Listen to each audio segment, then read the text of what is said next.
Welcome to Sacrilegious Discourse. For this is what the Sovereign Lord says. Why do you need prophets to tell people who you are and what you want? If you can justify everything that the God of the Bible has done, then you can justify any of your behavior. A lot of this mentality is trickling into what is now mainstream right-wing Christianity. I am capable of empathy greater than this God of the Bible. This is a Bible that they tell kids. This is the good Lord. This is the good book.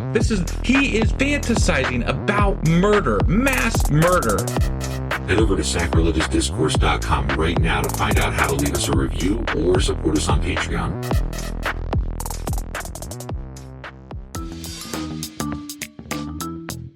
Hey there, sinners and saints. It's your favorite Bible-bashing duo from Sacrilegious Discourse, and we need your help. That's right, folks. We're raising funds for some heavenly equipment and a studio that doesn't sound like it's in the depths of hell. Our current setup, let's just say it's more apocalypse than audiophile. So if you want to hear us dissect the Bible without the background noise of demonic squirrels, chip in a few bucks. We're aiming for $5,000 to upgrade our audio and build a studio worthy of blasphemous banter. Donate today and help us spread the good word of atheism. You can find a link right on our homepage, sacrilegiousdiscourse.com. Every dollar counts. Even if it's from your collection plate.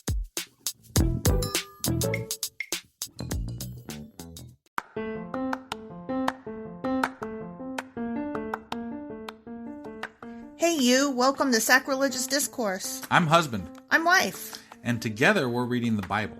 Starting with Genesis and eventually ending with Revelations, we're working through every book and offering our atheist 2 cents. Or shekels. Yeah, those. We're asking questions and pointing out all the nonsense. We aren't academics or scholars. Nope. In fact, when it comes to religion, we really don't know anything at all. What we've learned so far is that God's a dick. Oh, he really is, isn't he? If you're interested in how we reached this startling conclusion, maybe start from episode 1. Otherwise, jump in anywhere. It's all good. Yep.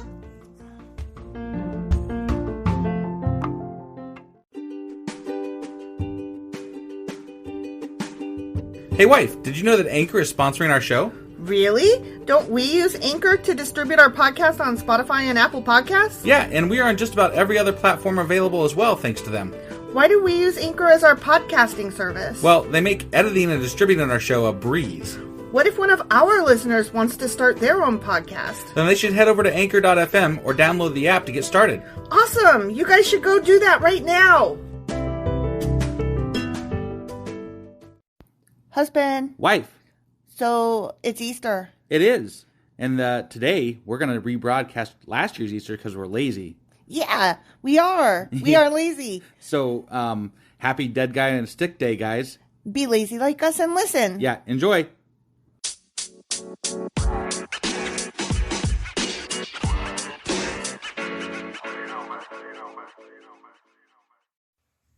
Husband. You already did that. Oh, yeah. That was in the intro. You lost your place. This is a bonus episode and you're already fucking it up. Wow. Okay. Happy fucking Easter. Jesus. Okay. All right. Tell us about this shit. Okay. So I'm going to start with the date. Because, it is a very wonky holiday that is never Yeah, it's never on the... I mean, it can be like a month apart. Yeah. Sometimes it can be 2 months apart. Holy shit. It has come as early as late March. No, like early March and early May. So we're celebrating the anniversary of an event, but it's not actually tied to a date. It's tied to a what? Well, it's the commemoration of an event that we don't really specifically have a date for. So they don't know when Jesus died? Not like roundabout, no. They really don't. I mean, they wrote a lot about it. You'd think they'd know when that fucking happened. Okay, but that happened before the modern day calendar was done, and so they didn't have a date for it. They're like, happened about this time. It was yeah. It was pretty warm out, maybe a little bit warm. I don't know. Well, they were basically like, I think it was spring, or anyway, that seems like a good time to, talk about rebirth. But you know what? Dude comes back to life. I'm writing that shit down. Right? Like, note that down, guys. Like, make a serious. I mean, this isn't like at least his birth. They're like, okay, these were the stars in the sky. Like, they have a pretty good idea when Christ was born. Well, yeah, we celebrate his birth on December 25th every fucking year. Right, even though his birth probably happened in spring. Right. Actually. But still, like, we tie that one to a date. And right. To me, Jesus being born is less momentous than the fact that he came back to life. Yeah. Yeah, kind of a big deal. I don't know. So whatever. But anyway. Maybe back then they were like, another cool miracle, whatevs. Another cool miracle? Yeah. I mean, shit was always happening that was crazy magic. I guess. The seas had already motherfucking parted. Right. This was nothing. I suppose. Okay. All right, well, tell us about these dates. Okay, so Easter and the holidays that are related to it, such as like, what is that, like Monday or something? And Monday. Fat Wednesday. I have no idea what you're talking Holy about right Friday. Now. Okay, so there's all these like Palm Sunday? Yeah, there's one of those too. Yeah.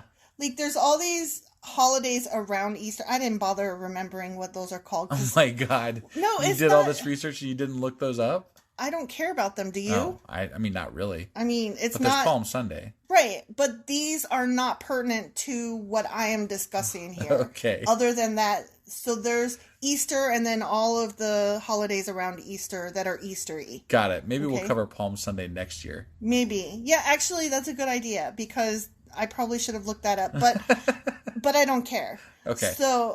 So there's all these Easter-y holidays, and ones like Easter, they are called movable feasts because they do not fall on a fixed date and they do not follow only the cycle of the sun. Meaning, like all the other ones that you already said, they have a specific date. Those are based on the cycle of the sun, which is, once a year. Okay. Okay? All right. So we call those solar holidays. Okay. Because whatever. Okay. Rather, its date is calculated based on a lunar. Basically calendar. Moon and sun combined? No. Just moon. The cycles of the moon. Cycles of the moon. Yeah. Okay. Yeah. Okay. Sounds very pagan. It is. It's totally pagan. Okay. So, the First Council of Nicaea, which that's a early churchopotamus kind of thing, and maybe we'll get into that in a future episode, but that's going to be like past the Bible because are they even in the Bible? They're not in the Bible. So yeah, that would be like a bonus or like once we get done with the Bible and start talking about other crap. Yeah, they were guys that were like, dudes, we are going to all do Christy Bible-y stuff across the world. We need to come up with some rules. Right. As to how we're going to do this to make it more legit. Gotcha. So, in the year 325, the First Council of Nicaea established two rules. One, independence of the Jewish calendar, and two, worldwide uniformity. Independence of the Jewish calendar and worldwide uniformity. Those were the only rules for Easter explicitly laid down by the council. Okay. No details for the computation were specified. Those were worked out in practice, a process that took centuries and generated a number of controversies. So they laid down these rules, but then they were like, and we'll hammer out the details over the next 1,000 years or whatever. That sounds like fun. Right? Yeah. It sounds like Republicans and Democrats trying to come to an agreement on something, and they're like, here is an idea, and now we'll take the next 500 years to come to how we're going to put this together. Like, basically worthless. Right. Right. Here's where it comes now. It is the first Sunday after the full moon that occurs on or soonest after the spring equinox. So that's clear as mud. Right. So we get the spring equinox and then a full moon and then the first Sunday after that. Got it. Okay? That's Easter. Okay. So it's based on... So like a lunar cycle is about a month, right? Mm-hmm. So like spring could come, which is March 21st. And it could be almost a month later before you even see that. It's not 100% March 21st. It's most often on March 21st, so that's what we call it. But it could also be March 20th, March 22nd. Oh, okay. So we're not going with the quote-unquote first day of spring, the actual spring equinox. Right. So, and the first day of spring is on the equinox. The Okay. equinox most often happens on the 21st. So that's what we have in our minds. Okay. But it's not 100% that. Got it. It's been, actually, I think it's even been as early, like there's a 3 or 4 day process that, or not process, but 3 or 4 day spread that the equinox falls under. Huh. That's interesting. Yeah. Actually, all of the equinoxes, like all the season changes, they're not specific dates. They Gotcha. all fall within this like 3 or 4 day spread. Okay. All right. But we have the date because it's easier to just remember the March 21st rather than around the 21st, maybe the 20th, whatever. Sure. So, yeah. So first we get the equinox, generally March 21st. Then we get a full moon after that. And then the first Sunday. And then the first Sunday after the full moon. Yeah. Okay. So very lunar. Got it. Which is very loony. Which we just had a full moon, so that makes sense. Yeah. Like, I didn't even think about tying that together, but we just had a full moon, so. Yep. So, yeah, that's why it's this Sunday. Or interesting. By the time they're hearing it, today. Right. So, do you want to get into entomology, or do you want to take a break? I said entomology, but I meant to say etymology. Let's go ahead and get into the etymology. Do you know what etymology means? Not a clue. It's the history of words. Well, that would be appealing to you. You love words. I love words. But sometimes you can't say the words. I know, it's true. But, and a lot of times I can't even think of the words. But I love them nonetheless. So, I mean, you might be thinking, who the fuck cares where the word came from? But where the word came from also helps us know where the holidays originated and where they spread from. If you can follow, well, like these people said this, and then over time we noticed that a similar word appeared over here, and they celebrated similar, we can kind of assume that the tradition spread from one area to another based on word history and similar practices. That makes sense. So that's why etymology is interesting, but it's particularly interesting in this case because, you know, we know that Easter is based on Wiccan and pagan and old-timey pre-Christian traditions. Right. So it's very prominent, or not prominent, that's not the word I'm trying to say. See, you can't find the words. I can't. Words are I'm wordless. They are.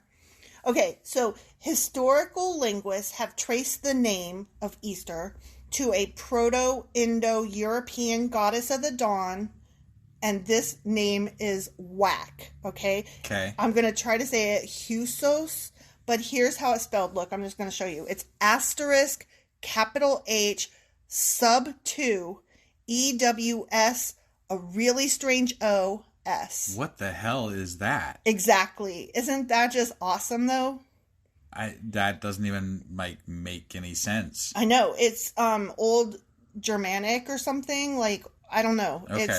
Well, you know, English is a Germanic language. Right. Because they came from common roots. Yeah. So, Proto-Indo-European is, even pre that. Got it. Okay, so, and they abbreviate it PIE, which I just find hilarious, because who doesn't love pie? Right. So... Another reason to celebrate on Pi Day. Right, exactly. But that was already before. That already passed, yeah. I know. Okay, so they traced the name back to a goddess of the dawn from way back called something like Husos. I know I murdered that. Right. From which descends the common Germanic divinity as the origin of Eostra and Ostara.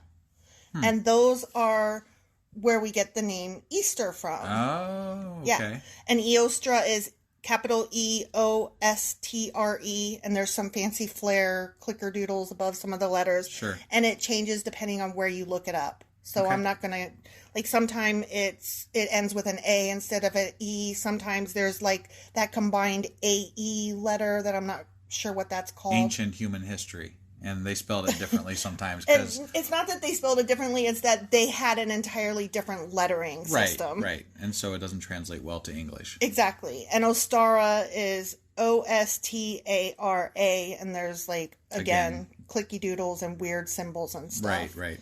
So that is where we find Goddess of the Dawn. So Eostra was a Germanic spring goddess in whose honor feasts were celebrated, usually around the month of April. Huh. So which makes sense. Probably tied into the same way that they judge the Easter religions. Exactly. Well, I mean, Christ is the rebirth. He has arisen, come back to life, much like that's what spring is. And then they already had these two goddesses lying around that were rebirth, spring, dawn. Like all of these things go together. And so it just made sense that they would all get tied in. And I'm guessing this is some sort of a compromise with like non-Christians to like try to tie them in to bring them into the fold for Christianity. Right. And say, hey, we're still going to celebrate these things. And Spring Equinox. It's just going to call it something different. Right. And kind of like wean them into the Christian religion. Exactly. Gotcha. In Latin and Greek, the Christian celebration was and is. This is where we tie it in to Old Testament and New Testament. This blew my mind. Okay. I don't know if you remember at the time that we were talking about Passover. Yeah. And how that is an Easter celebration, but Passover, remember, was when Moses was in.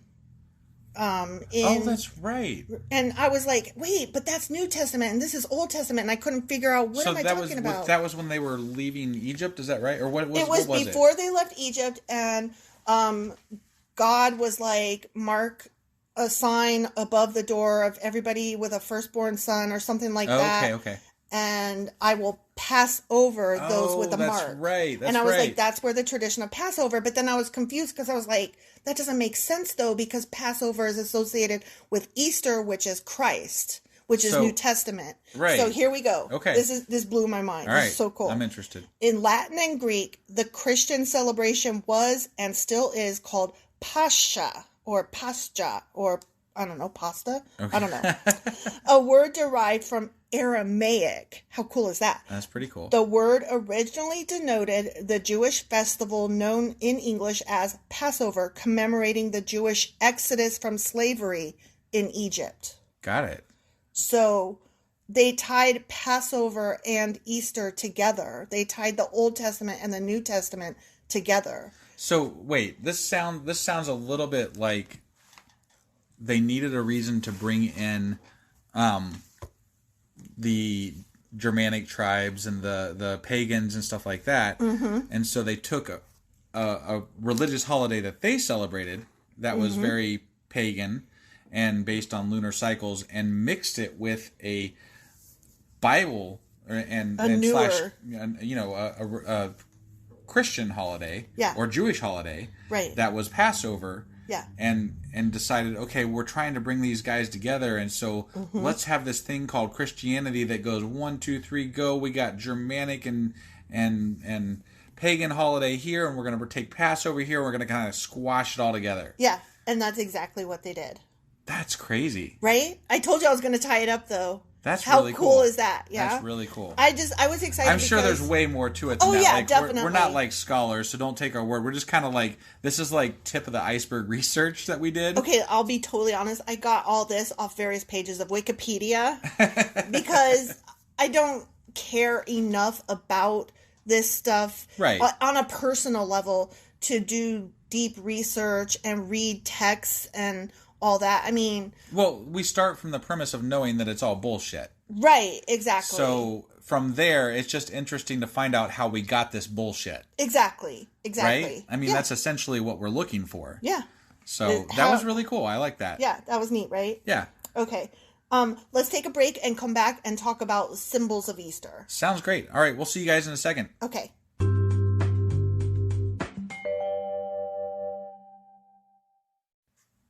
Okay, so what do you think of when you think of Easter? I mean, the Easter bunny, Easter eggs, candy. Yeah.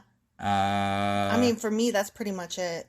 Yeah, I mean, coloring the Easter eggs, that's always a ritual that we do. Yeah, so, that's fun. I mean, that's still Easter eggs, but it's, hiding the Easter eggs. Yeah, you gotta hide them, and then you gotta find them, and, and then you gotta eat all them. that crap, and then you gotta eat Easter them. baskets. You have to eat them, though, by rolling them in salt.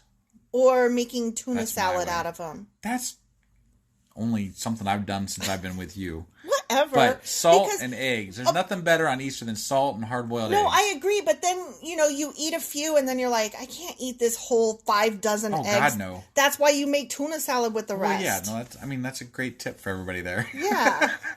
Maybe no. I mean, it's nothing we did when I was growing up, so I didn't know that. What did your mom do with the excess eggs, or did you only color I think like we two each? ate them over a couple of days, and then and then your poop must have stank.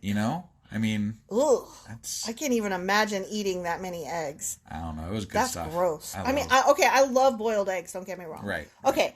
So let's talk about symbols. Okay. The first of which on my list is eggs. Huh. Okay. Yeah. In pre-Christian history, eggs were associated with death and rebirth. So they had things Why like death? I don't know, maybe like unfertilized eggs, or maybe like everything that comes with birth is death. You know what I mean? Like as yin and yang kind of opposites. Sure. But also like something that they did was think of the phoenix egg, like the phoenix itself burns up and comes back to life. Right. So eggs were just like a death and rebirth symbol. Sure. Yeah. Okay. Eggs now in general are a traditional symbol of fertility and rebirth, which if you think about it makes sense because we don't really we do not like death in this. Not at all. In American culture, we don't even take good care of our elderly. Well, that's why everybody, flocks to religion. They want to live eternally. Yeah. So we don't talk about death. Yeah. Death is not a thing that we like. It's not a thing that we recognize. The only thing that death is good for is corporate America business. Wait, why is it good for corporate America business? Because corporate America... you're talking about like healthcare and like... No, not just that. I'm talking about the funeral business. Oh, well, yeah. Oh my God. It's ridiculous. They make so much money off it. It's terrible how much they... Think of all the medical supplies they sell to seniors to keep living. Yeah, exactly. So, exactly. There's that too. So I found it interesting that it used to be death and rebirth, and now it's fertility and rebirth. Like that the egg itself has evolved in the symbology. Like, right. Yeah, that's just very cool to me. Yeah. So decorated Easter eggs are symbols of the empty tomb of Jesus from which Jesus is resurrected. I looked as much as I could, but why though? Right. And I couldn't find anything that satisfied that question. I mean, maybe they decorate... the only thing I can think of is that because he was a prophet of the Lord, maybe they decorated his tomb very... And that is why we decorate our eggs, but why is the egg itself... Well, and again, I'm just kind of hypothesizing here, but... Maybe the feeling is that if you put that much love and care into decorating the entombment of your prophet or your God, that maybe that is what helped cause the rebirth. Maybe I don't think so. I don't get that feeling. I can understand why the egg would represent his rebirth. That makes sense because eggs are about fertility and rebirth, sure. Right? But I don't get why specifically the empty tomb. Why is an egg an empty tomb? That sounds like the beginning of a riddle, What do a writing desk and a raven have in common? The other way you could look at it is that the egg, as we do it on Easter, is a dead egg, right? So it is an empty shell of what was once a living thing. Oh, okay. I'll buy that. Right? It seems like you're trying, but... Oh, I'm trying real hard here. Yeah, so. But nobody specified that I could find. And granted, I didn't do hours of research Like here. I said, I'm just throwing out hypothesis here. Yeah. So it's completely in my brain, and that's it. Maybe we'll find out something by next year, and... Yeah. My brain could be complete shit on this, so, My brain is complete shit on this. So one ancient tradition was the staining of Easter eggs with the color red, in memory of the blood of Christ shed as at that time of his crucifixion. Huh. So they found that if you put different dried flowers in water and you put the egg in the water, it would change, dye. It was early dyes. Right. So they would use red flowers to dye the egg red, and that was supposed to represent Christ's blood. That's interesting. Yeah, I thought that was cool. I didn't know that. Yeah. So...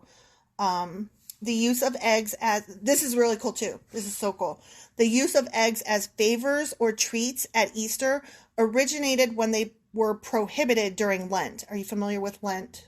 Yeah, that's where you give up something. You give up something for Lent. Right. And it's supposed to be the 40 days leading up to Easter. I believe that's mostly a Catholic thing at this point. No. Oh, is that everybody? It's Christians, I think, and Jews, if I'm not mistaken. I could be speaking out of my ass, but Christians very much do Lent. Sure. Okay. So, anyway, so they were prohibited, during Lent. You couldn't eat eggs. Right. So, a common practice in England in the medieval period was for children to go door to door begging for eggs on the Saturday before Lent began, and people handed out eggs as special treats for children prior to the fast. Huh.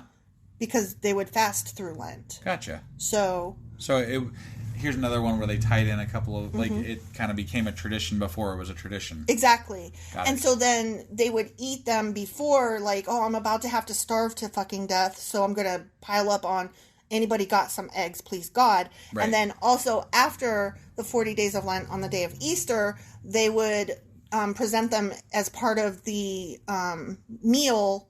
And, after it ended. Yeah, and it would be like this beautiful layout including eggs. Got it. So I thought that was very cool. Yeah. So that's all I had on eggs in Okay. general. Next symbol, obviously, we talked about the Easter bunny. Right. Right? Yeah. And I've always wondered, why? Right? Like, what why? the fuck is What the is Easter that? bunny? Well, what is a phrase that you know about bunnies in general? Like, A phrase that I know about like bunnies. they fuck like bunnies, or they're as prolific as bunnies. Sure. Like, right? Yeah. Like, that's going to tie into what I'm about to say. Fucking like bunnies ties into Easter. It does. It does. That's interesting. Right? Yeah. In ancient times, and they discussed hares, which, are similar to rabbits, but Yeah, not. Okay. right. In ancient times, it was widely believed that the hare was a hermaphrodite. The idea that a hare could reproduce without loss of virginity led to an association with the Virgin Mary. Okay. And also because they fuck like bunnies and make 100 Right. babies is fertility. Got it. So they were associated with fertility and Virginity. Yeah. Interesting. Right? Like, Yeah. who'd have thought? And that's where the Easter bunny got tied in. Or in other countries, they refer to it as the Easter hare instead of the Easter bunny or the Easter rabbit. It's the Easter hare in other countries. And there must have just been a lot of people sitting around a desk sometime in the early whatevers, after Christ died or whatever, going, how are we going to tie all these things in and make all these I don't things think work? it was that. I don't think it was that on purpose. Like, Okay. it was It's just a bunch of things that different kind of things. came together. Yeah, yeah. I mean, that's how symbols work. Right. Nobody sat around and thought up, this is going to be a sign of XYZ. People just start doing it. It's kind of like a weird meme. It's Right. memes before memes. Like, how many times does our daughter show us something that's a meme and we're like, what even does that mean? And then we start seeing it everywhere and we're like, okay, I guess that went viral. Well, that's what these symbols were. They were things that went viral and they had deep meaning, and that's what a symbol does. It gives meaning and then it becomes personal. Got it. So I don't think it was on purpose. It was just shit happened. Sure. Yeah. So I have one more symbol which I was not familiar with. The Easter lily. Are you familiar with? I have heard that before. Yes, it's nothing that we ever took part in, but I knew that lilies were associated with Easter time and Easter traditions and stuff. I don't know. Not ours, but right. they were out there. I think I knew that they were like associated with funerals. Like, aren't you supposed to? I didn't. That I don't know anything about. But I never went to any funerals as a kid, so I don't know why I would know that. Right. And we never did lilies. We never went to church as a kid, and we never did lilies at Easter time. So I don't know. This one was just kind of, well, okay. Yeah. Okay. So the Easter lily is a symbol of the resurrection. It has always been highly regarded in the church, as Jesus himself referenced the flower, saying in Luke chapter 12, verse 27, "Consider the lilies, how they grow. They toil not, they spin not, and yet I say unto you that Solomon in all his glory was not arrayed like one of these." Moreover, according to pious legend, after Jesus' death and resurrection, some of these beautiful flowers were found growing in the Garden of Gethsemane. Yeah, pronunciation. Gethsemane. Gethsemane. No, I've heard this one before, and I think it's beautiful the way like the letters twist around. It's just hard to say. It's hard to see it and say it. Right, I gotcha. So anyway, flowers were found growing in the Garden of Gethsemane, where Jesus went to pray the night before his crucifixion. Okay. Legend has it that these flowers sprung up where drops of Jesus' sweat fell as he prayed. Oh, I see. So that's where the Easter lily comes from. Where the lily comes and then from. I also saw some pictures of white lilies with red like inside the middle of them. Mm-hmm. And of course that would totally go along with white is blood. Jesus' blood on white innocence, blah, blah, blah. Yeah. Right. Okay. So, well, that's cool. Yeah. So that's my Easter notes for you today. All right. Well, I hope you guys enjoyed that, and happy Easter in whatever way you are celebrating it today. If you are. Eat some eggs. You know what? I'll share this. We do kind of celebrate Easter, but not in a religious way. It's just a tradition where we get things for our daughter, and we're excited about spring. So we're buying our daughter some pins for Easter, and just so you know, he's like lapel pins. Yeah, like pins that you might put on your hat, not she likes writing to collect instruments. them, and most of them are very liberalish and political statements. And not anywhere related to Easter in any way whatsoever. If anything, they're anti-Easter. I mean, one is about being pro-vaccination, and another one is about Black Lives Matter. And another one is, I can't remember. We looked at one that said, that was like the letter F on a bomb, so for F-bomb, because she's, whatever. So she's into cussing without cussing right now. Yeah. I don't know, but, I think we're also going to get her... We just have fun with it, We're going to get her a shirt that is from one of her favorite shows is Lucifer. So that's actually that's right. That's quite anti-Easter. We might even celebrate by watching some Lucifer that day. So, I mean, it's not like we were like, let's do anti-Easter stuff and then being like, no. It's just... You know what? Here's what it is. We're not religious. We don't really celebrate religion. We have been to church at a place that we, there was a church that we went to that was very liberal, and that we straight up told our pastor that we were not religious and that we were not Christians. We were not specifically.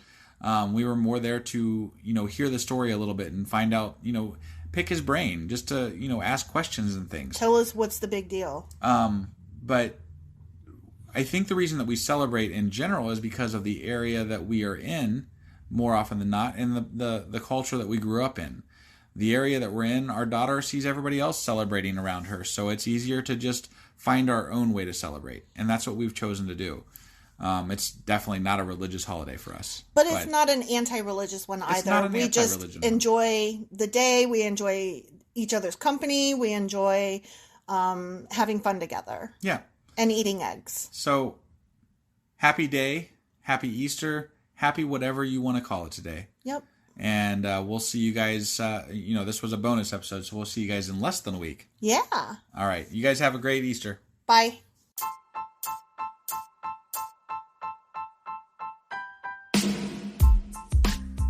Husband. Yes, wife?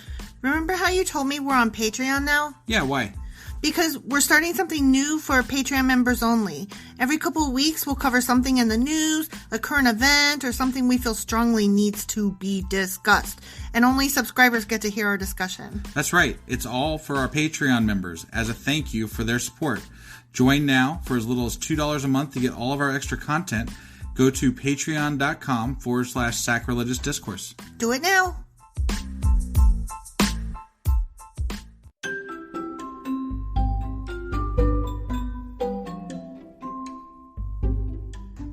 Husband, it's the end. It is indeed, wife. Tell the people where they can contact us. Well, they can get a hold of us via our email, which is sacrilegiousdiscourse@gmail.com. We have Twitter at sacrilegious_D. For D's nuts. Oh, why do you know? Why do you keep doing that? Ugh. All right, we have a Facebook page, an Instagram page, and a Pinterest page. But if you really want to get our attention Twitter's where it's at. Twitter is where you're at. Yeah. And they should also review, like, and subscribe, yeah? Definitely. Apple Podcasts reviews help us out tremendously. And we also can use your support on Patreon, which is a great place to support us as well. That would be at patreon.com/sacrilegious discourse. Don't forget to say thanks. Thanks. Okay, bye. Bye.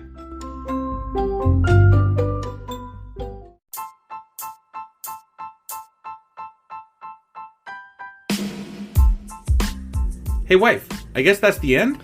But husband, that's just sad. It doesn't have to be. We are on lots of social media platforms like Twitter. Our handle there is sacrilegious_D. For D's nuts. Oh my God. Stop doing that. Anyway, we're also on Facebook, Instagram, and Pinterest. There's a link to all of our social media sites at our website. Ooh, we have a website? Yeah, it's sacrilegiousdiscourse.com, where you can also find a link to our merch shop. We have a merch shop? Yep, we have podcast-themed clothing, mugs, notebooks, and more, as well as an atheist and science-themed products.